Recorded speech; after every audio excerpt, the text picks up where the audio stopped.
샬롬. 샬롬. 다 보여요, 여기서. 잘해보세요.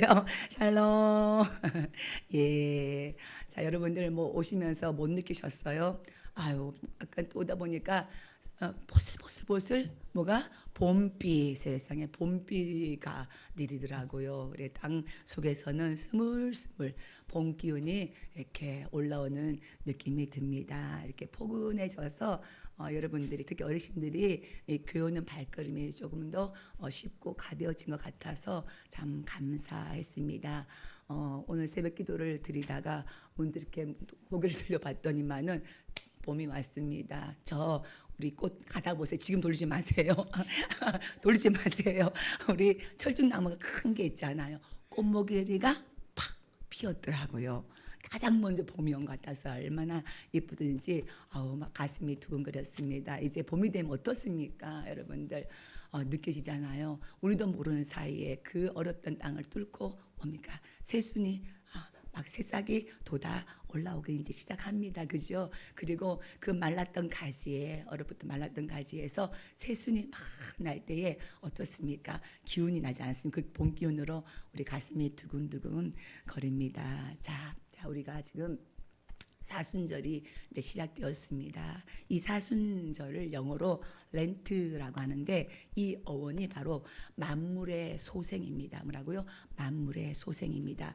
이 기간 동안에 그 얼어붙었던 그 땅에서 생명이 새롭게 태동하는 것처럼 새싹을 보면 막힌 것처럼 우리도 그 예수님의 그 십자가의 발자취를 묵상하고 따라서 살아가는 동안에 우리 삶도 새로운 그 생명의 삶으로 인도된다는 그런 의미가 담긴 그런 단어 뭐라고요? 렌트라는 단어입니다. 만물이 소생하는 것처럼 여러분들 사순절 기간 동안에 여러분들의 그 영적인 그 모든 것들도 새로운 생명으로 솟아나기를 소망합니다.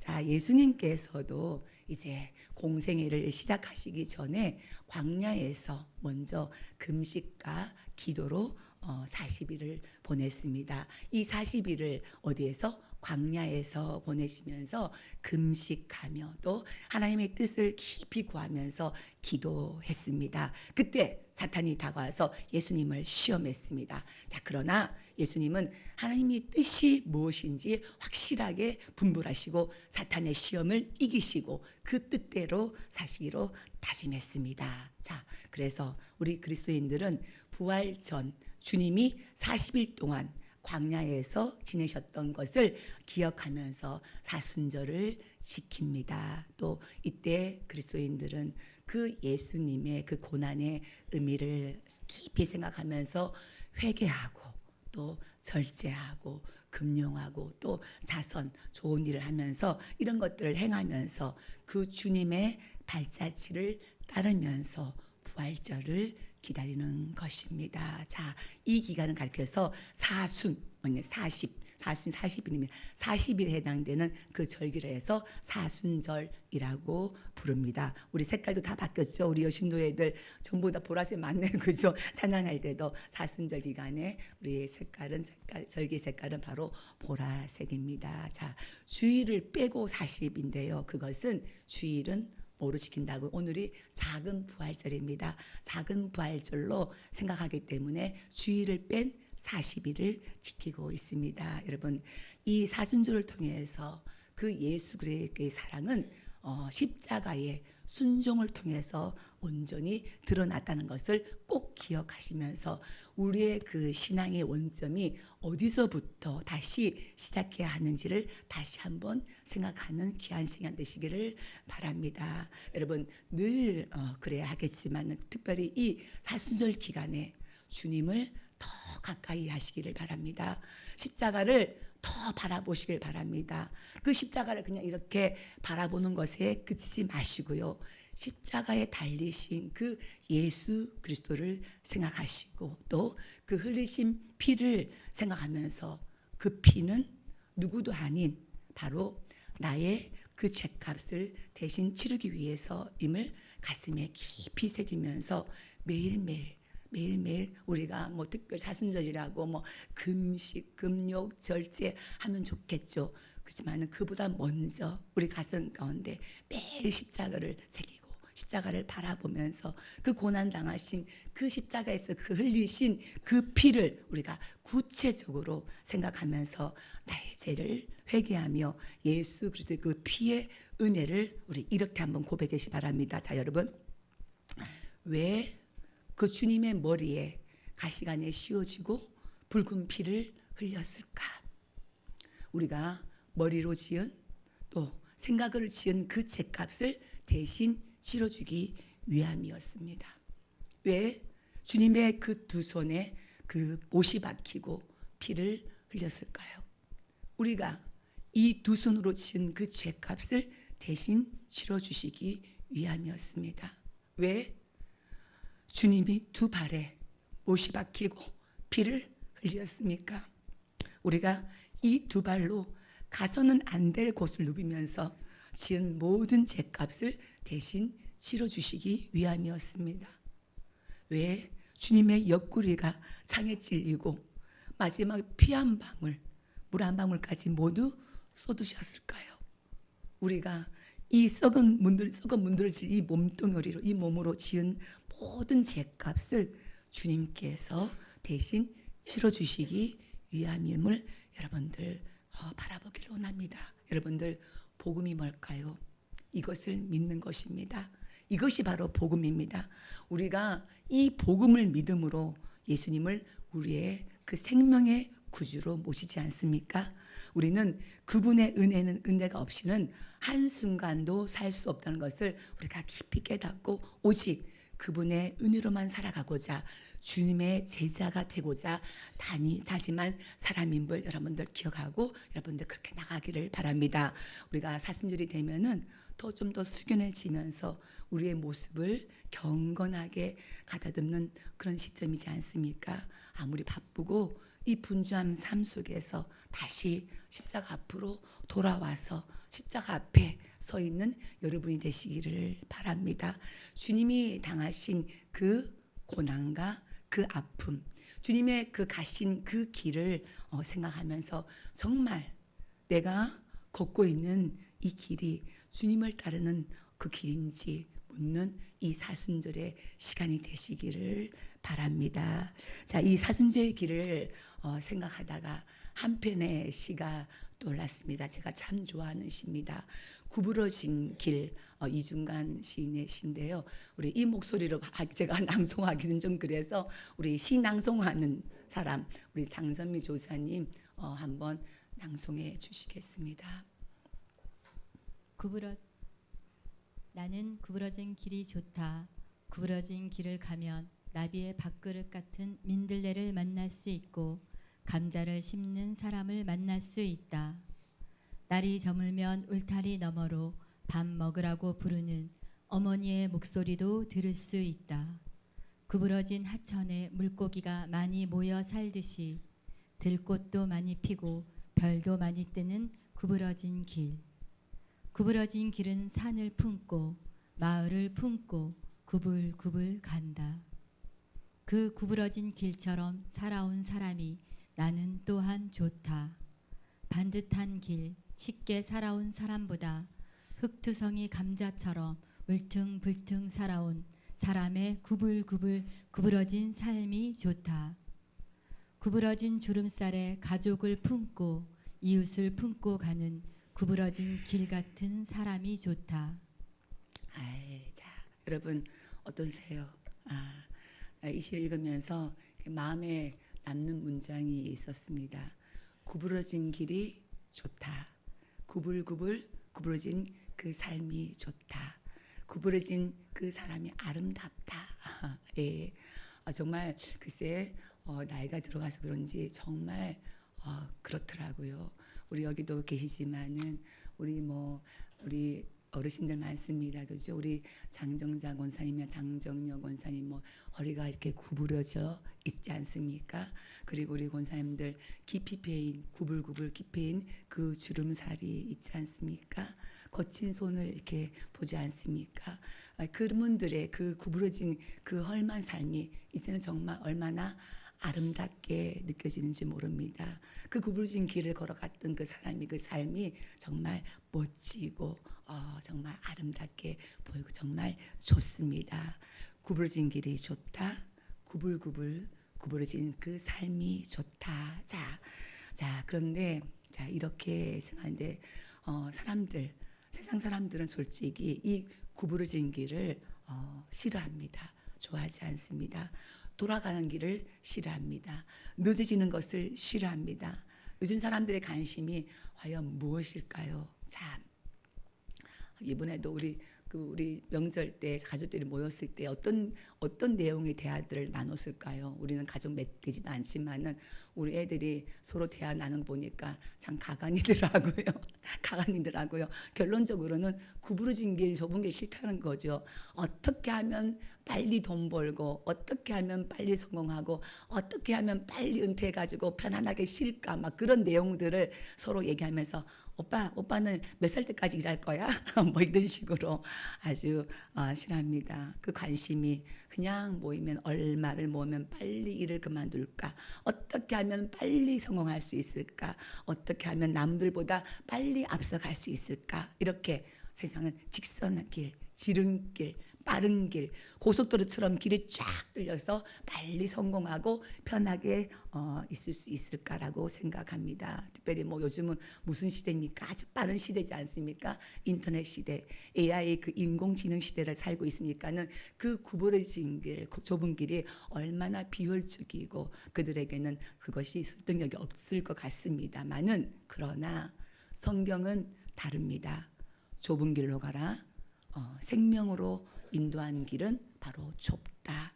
예수님이 가신 길은 가장 좁은 길이고 험한 길이고 구부러진 길이었습니다. 그리고 그 길의 시작은 바로 광야였습니다. 우리 신앙은 언제나 광야 길을 통과하는 것이지 않습니까? 이스라엘은 애굽에서 나와서 일주일이면은 가는 그 길을 돌고 돌아서 40년이 걸렸습니다. 아브라함을 통한 그 약속이 이루어지는 그 여정도 길고 먼 길이었습니다. 성경을 보면은 어떤 그 누구의 신앙의 여정에도 넓은 길, 고든 길은 없었다는 것입니다. 하지만 그 굽고 멀고 험한 길 속에는 항상 하나님께서 함께 하셨다는 것입니다. 예수님의 가신 그 길은 가장 구부러진 길이었습니다. 그리고 그 길의 시작이 바로 어디라고요? 광야였습니다. 오늘 마태복음 4장은 이렇게 시작합니다. 한번 읽어보시겠습니다. 그때 예수께서 성령에게 이끌려 마귀에게 시험을 받으러 광야로 아멘. 자, 이 말씀이 여러분 자세히 읽어보면은 그냥 광야로 간 것이 아니고 어떻게 누구에게 이끌려서 예수님을 광야로 이끄신 분 누구라고요? 마귀가 아닙니다. 성령이 이끌려서 성령께서 예수를 이끌고 마귀에게 갔다고 이렇게 나와 있습니다. 이것처럼 우리에게도 언제나 살아가면서 언제나 마귀의 유혹과 시험이 우리를 도사리고 있습니다. 여러분들 이런 얘기 들어봤을 것입니다. 자, 북극에서 생활하는 에노이숙이라고 있습니다. 이 사람들은 아주 독특한 방법으로 늑대를 사냥한 것으로 잘 알려져 있습니다. 그들은 아주 날카로운 칼날에 그 짐승의 피를 이렇게 발라서 그들이 이제 올 때까지 늑대가 올 때까지 잘 놓아둡니다. 거기에 막 여러 번 피를 잘 덧발라서 완전히 그 칼날에 피가 덮일 때까지 바릅니다. 그리고 늑대들이 잘 다니는 그 들판의 그 길목에 그 칼날을 세워둡니다. 자, 그리고 이제는 여기저기서 그 냄새를 맡고 막 달려든 늑대들은 그 칼끝을 핥기 시작합니다.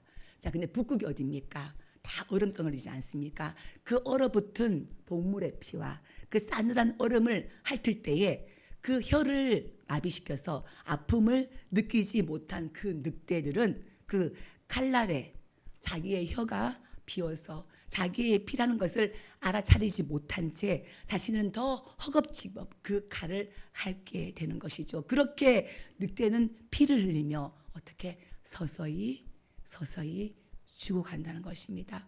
아무런 의심 없이 계속해서 그 칼날을 핥고 있는 그 피가 자신의 피인지도 모른 채 말입니다. 자, 이것처럼 우리의 인생 길을 갈 때에 이러한 사탄 마귀의 덫이 늘 이렇게 위장하고 우리를 도사리고 있다는 것을 기억하라는 것입니다. 마귀에게서 깨어있지 않으면은 우리가 이렇게 우리 속에서 마귀가 놀아나는지 마귀가 우리를 틈타고 있는지 그걸 알지 못하는 사이에 숨어 있다가 끼어들어서 우리를 서서히 영적으로 죽게 만든다는 것입니다. 우리의 그 영적인 감각을 마비시키는 채 이것이 마귀의 시험인지 마귀의 유혹인지도 인지하지 못하도록 아주 교묘하게 영적인 실패와 죽음으로 이끄는 것입니다. 그래서 마귀는 늘 눈앞에 어떻게 당장 보이는 나의 필요와 나의 즐거움, 나의 문제를 해결하는 데에만 집중하도록 만든다는 것입니다. 그래서 여러분 항상 어떻게 깨어 있어야 된다는 것입니다. 이러한 마귀 유혹에 이기는 여러분 되시기를 믿습니다. 오늘 예수님께서는 이 마귀의 시험에 맞서서 이기는 방법을 보여주십니다. 이 본문은 예수님의 그 생애의 아주 중요한 분기점이라고 할 수 있습니다. 이 사건은 기독교의 그 참된 진리가 무엇인지 그리고 우리 기독교인들이 가야 할 그 길을 제시하고 있습니다. 자, 예수님은 요즘 우리 수요일에 창세기 말씀을 읽고 있는데요.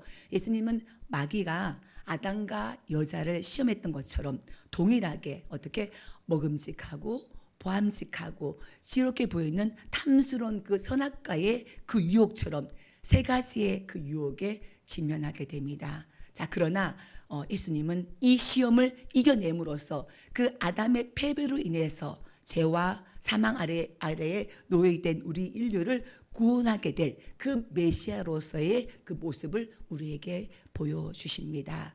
자, 1절에 보면은 뭐가 말씀하시냐면 그때에라고 시작이 되면 뭐라고요? 그때에. 자, 그때에 아주 중요한 때가 왔습니다. 그때에 예수님께서 성령에 이끌려서 마귀의 시험 받으러 갈 때가 어떤 때인가? 그때가 나왔습니다. 그래서 그때는 언젠가? 요 말씀의 바로 앞에 보면은 예수님께서 요단강에서 세례를 받으셨습니다. 이때 어떻게 하늘문이 큰 열정 열리고 성령이 비둘같이 임하여서 하늘의 음성이 들려옵니다. 이는 내 사랑하는 아들이요 내 기뻐하는 자라 하시니라. 예수님이 하나님이 사랑하는 아들이라는 것을 아주 공식적으로 선언하시는 아주 하늘의 대강시가 같은 어마어마한 일이 벌어진 그 사건입니다. 근데 이때에 바로 이 사건이 있는 이후에 아주 이해할 수 없는 사건이 이렇게 전개가 된다는 것이죠. 어떻게? 바로 성령에 이끌려서 어디 갑니까? 마귀의 시험을 받으러 어디로 갑니까? 광야로 가셨다는 것입니다. 여러분, 우리도 기도 열심히 하고 내 가슴이 막 뜨겁고 성령에 막 충만하면 우리가 어떻습니까? 막 날아갈 것 같아요. 그렇죠? 곧 하늘로만 날아갈 것 같은 그런 기쁨이 넘쳐납니다. 자, 이랬을 때에 그런데 자, 우리도 이런데 예수님께서 그때가 언제입니까? 하늘부터 음성을 들었고 하늘부터 성령이 임했던 그때에 그것이 아니라 하늘로 올라가는 것이 아니라 황량하고 고독한 광야로 이끌려 갑니다. 황폐하고 메마른 그 구부러진 길로 아예 길도 없는 고독한 땅 예수님께서 이렇게 아무도 없는 광야에서 며칠 동안 40일 금식을 하십니다. 여러분들 이 말씀을 통해서 우리 그 삶의 그 믿음의 현장을 실질적으로 한번 보게 됩니다. 우리가 충만한 은혜와 그 은혜를 경험하고 난 이후에 하나님의 인도하심으로 돌아간 우리의 삶의 자리에서 우리를 기다리는 것이 우리는 엄청난 축복일 것 같지 않습니까? 엄청난 축복이 우리를 기다릴 것 같지만은 사실은 시험을 당할 때가 많다는 것입니다. 푸른 초장이 기다릴 것 같은데 광야일 때가 있고요. 기쁨보다는 고독이 우리를 기다릴 때가 있고 탄탄대로가 아니라 좁은 길일 때가 있다는 것입니다. 중요한 것은 무엇인가? 중요한 것은 이럴 수 있다는 것을 이것을 우리가 알고 이것을 받아들이는 것이 바로 믿음이라는 것입니다. 여러분들 기억하시길 바랍니다. 여러분이 은혜를 받잖아요. 그러면 대부분의 경우 그 다음에 뭐가 온다고요? 시험이 올 수 있다는 것입니다. 여러분이 정말 믿음을 가지고 신앙생활을 하면은 이 시험 오는 것을 시험 오는 것이 당연하다는 것을 우리가 알아야 한다는 것입니다. 마귀가 귀신이 귀신같이 알아서 그 은혜를 우리가 받은 그 은혜를 어떻게 하면 쏟아버릴까 하기 위해서 찾아온다는 것입니다. 그래서 말하지 않습니까? 베드로가 말한 것처럼 마귀가 밀 까부르듯이 밀 어떻게 까부립니까? 다 이렇게 밀 까부르듯이 너희를 까부르려고 한다. 베드로 자신이 이렇게 마귀로부터 까부림을 당해봤기 때문입니다. 아마도 성경에 보면은 베드로처럼 많이 마귀에게서 까부림 당한 사람도 그렇게 많지 않습니다. 자, 그래서 예수님께서도 제일 먼저 병을 고치시고 가르치시고 설교를 하시고 또 전도를 하시고 이런 일을 한 것이 아니었습니다.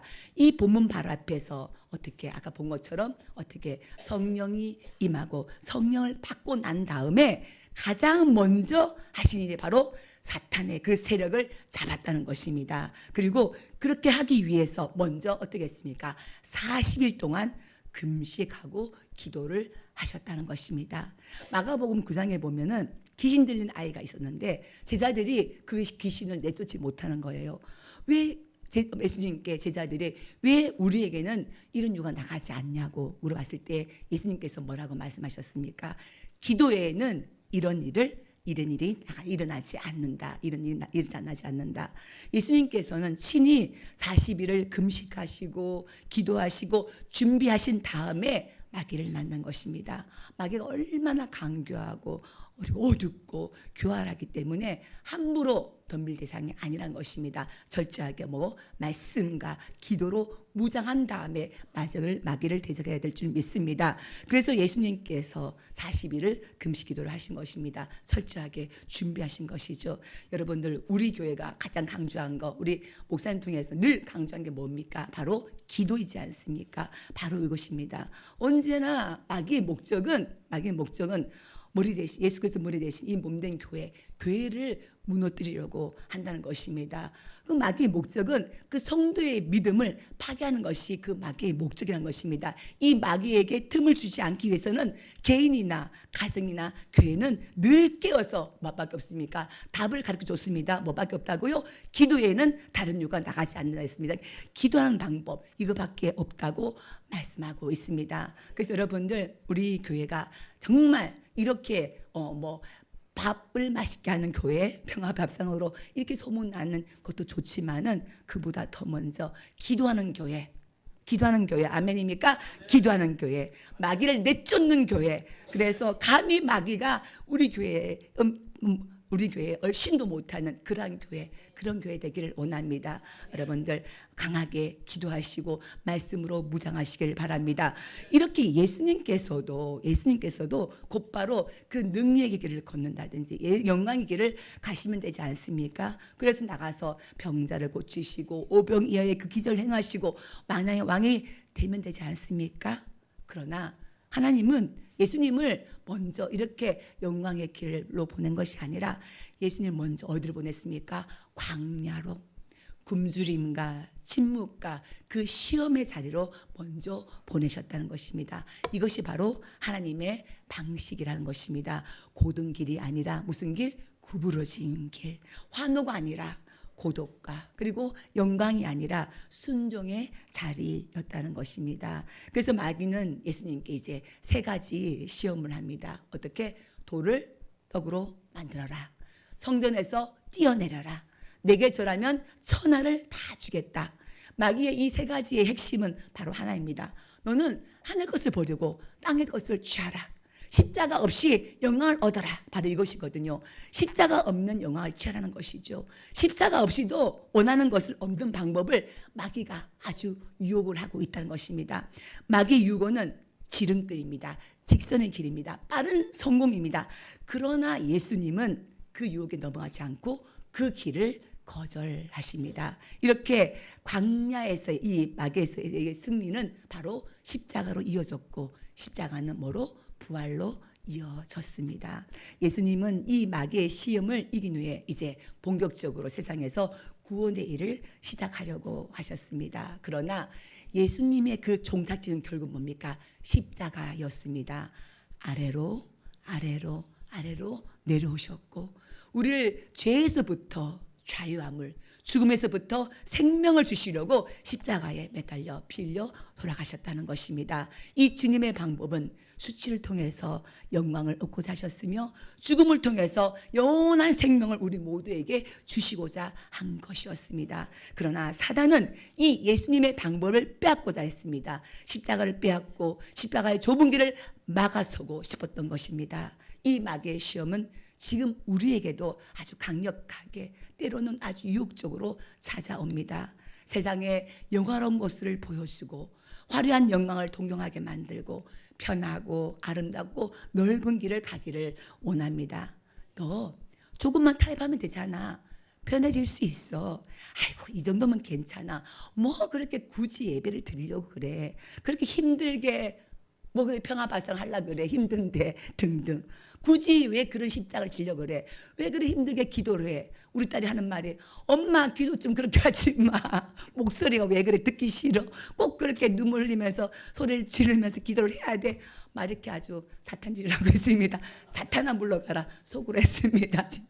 아주 그러고 있습니다. 이 마귀의 속상임은 언제나 안팎으로 우리에게 달려들고 있다는 것입니다. 자, 마귀의 속상임 언제나 우리에게 뭐를 제시합니까? 지름길을 제시한다는 것이죠. 그러나 그 끝은 결국 허무함이며 공허함입니다. 이것을 감춰놓고 있다는 것입니다. 그 길의 마지막은 바로 뭡니까? 생명의 길이 아니라 멸망의 길이라는 것입니다. 예수님은 이 마귀의 시험에서 언제나 말씀하신다. 사탄아 물러가라. 뭐라고요? 사탄아 물러가라.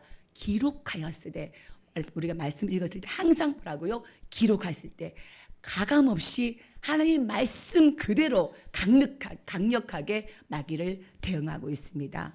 광야에서의 슬기는 바로 이 말씀과 기도의 준비였다는 것입니다. 왜일까요? 하나님 아버지의 뜻은 그 십자가를 통과하는 길이었기 때문입니다. 굽어지고 또 돌아가지만은 그 구부러진 길은 결코 실패의 길이 아니란 것입니다. 그 구부러진 길 가운데서는 언제나 하나님께서 동행하시고 하나님께서 능력을 주시고 하나님께서 힘을 주신다는 것입니다. 여러분들 지금 여러분들의 삶이 좁은 길이고 또 구부러진 길 같은가요? 광야 같죠? 너무 힘듭니다. 너무 지칩니다. 사는 것이 너무 어렵습니다. 자, 그렇지만은 여러분들 그 길을 여러분께서 예수 그리스도의 십자가를 붙잡고 견디고 버티고 묵묵히 십자가를 지어 나갈 때에 결코 그 길은 실패의 길이 아님을 기억하시길 원합니다. 왜냐? 이렇게 예수님께서 먼저 걸어가신 길입니다. 강야에서 이렇게 시작된 길은 십자가를 지나서 어떻게 부활의 영광의 그 길로 이어진다는 것입니다. 이 사진을 통해서 우리에게 묻습니다. 아니 내 자신에게 한번 묻기를 원합니다. 너는 어떤 길을 선택하고 있니? 지름길이니? 아니면은 십자가의 길이니? 주님을 온전히 따르는 그 길이 내 삶의 자리가 아무리 어렵고 힘들고 좁은 길이라 할지라도 그 끝에는 하나님의 영광이 있기 때문에 여러분들 끝까지 그 길을 가시기를 바랍니다. 십자가를 통과하는 자만이 부활의 영광을 경험한다는 것을 기억하면서 이 사순절에 성령에 이끌려서 사탄을 짓밟고 성령 충만함으로 그 사탄 마귀의 유혹을 물리치고 말씀과 기도로 무장하여서 예수님이 걸어가신 그 좁은 길, 구부러진 길을 따르는 우리 모든 평화의 식구 되기를 주님의 이름으로 축원합니다. 아멘.